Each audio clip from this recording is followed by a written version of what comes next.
முதலை மற்றும் குரங்கு கதை. ஒரு பெரிய ஆற்றின் கரையில் ஒரு பழமரத்தில் ஒரு குரங்கு வாழ்ந்து கொண்டிருந்தது. அந்த மரத்தில் தினமும் இனிப்பான பழங்கள் பல இருந்தன. குரங்கு அவற்றை சாப்பிட்டு மகிழ்ந்தது. அதே ஆற்றில் ஒரு முதலை வாழ்ந்தது. அது ஒவ்வொரு நாளும் நீரிலிருந்து மேலே வந்து குரங்குடன் பேசிக்கொண்டது. இருவரும் நல்ல நண்பர்களாகிவிட்டனர்.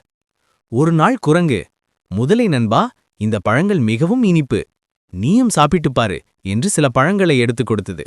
முதலை அதை சாப்பிட்டதும் அதற்கு பழங்களின் சுவை மிகவும் பிடித்தது.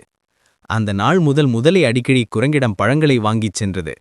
ஒரு நாள் முதலை வீட்டிற்குச் சென்று தனது மனைவியிடம் அந்த இனிப்பான பழங்களை கொடுத்தது.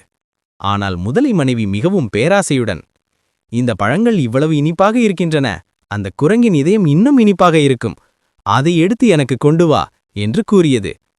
முதலை இதைக் கேட்டு மனதில் கவலைப்பட்டாலும் மனைவியின் சொல் காரணமாக குரங்கிடம் ஒரு சூழ்ச்சி செய்து, நண்பா, என் வீட்டிற்கு வா, என் மனைவி உன்னை சந்திக்க விரும்புகிறாள் என்றது.